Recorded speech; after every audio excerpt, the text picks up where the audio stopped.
Hello and welcome to the channel. It's me, Kristofer Brooks. I hope everyone's well.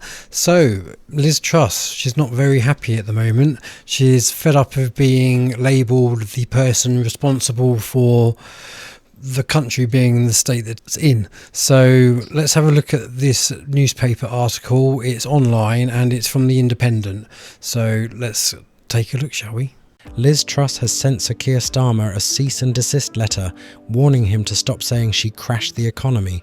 The former Prime Minister's lawyers have said the remarks, made since the lead up to the general election, are likely to cause serious harm to her reputation, claiming they are false and defamatory.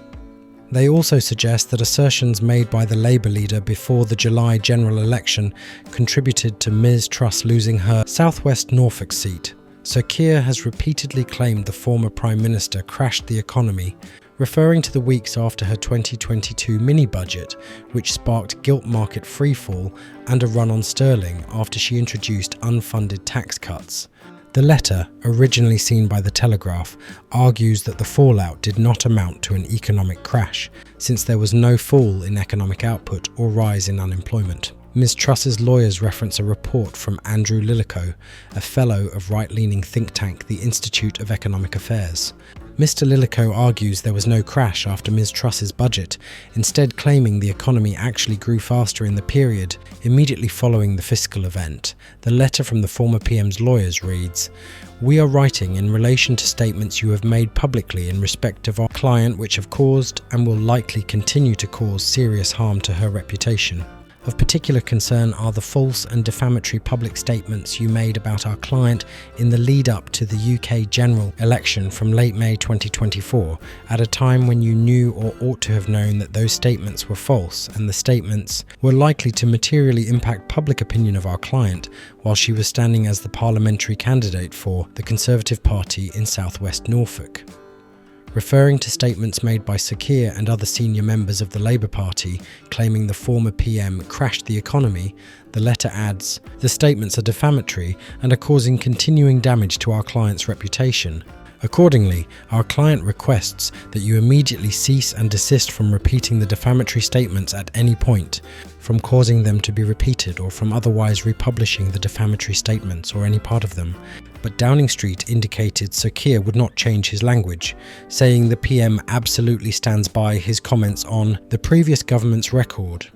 "You can ask people up and down the country what the previous government's impact was on their mortgages, on inflation, and I think you'll get similar answers on that," the Prime Minister's spokesperson said. The letter also heaps blame on the Bank of England for its handling of liability-driven investment, LDI, from pension funds, which left the firms more sensitive to movements in interest rates for gilts. The letter claims those rate movements were caused by the Bank of England, and in particular by its poor handling of the LDI crisis and its regulatory failures. It comes amid growing concern over the new Labour government's first budget, after borrowing costs struck their highest level for almost 17 years on Wednesday amid a continued sell-off in the bond market and investor concerns over the threat of stagflation. The rise in the cost of servicing government debts could cut into Labour's expected financial headroom in a potentially worrying sign of how investors see fiscal sustainability in the UK. This also contributed to a slump in the value of the pound, which dropped to its lowest level since April last year. Rachel Reeves will face questions from Shadow Chancellor Mel Stride over the growing pressure of borrowing costs on the public finances in the Commons on Thursday.